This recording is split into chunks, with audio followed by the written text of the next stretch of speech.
How to create payment icons in Shopify page.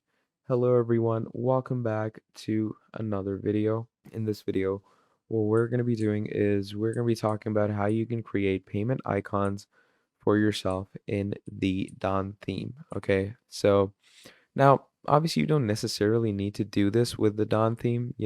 As you can see, I already have these payment icons set up over here. But, how do you generally get these? How do you create these? Let me show you how.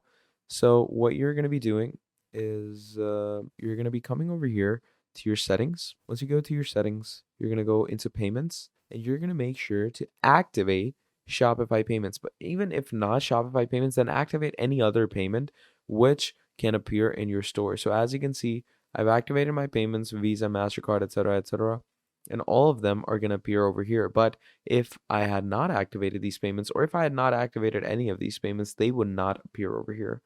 So yeah, just activate your Shopify payments and everything should appear in your footer. So thank you for watching and I'll see all of you next time. Goodbye.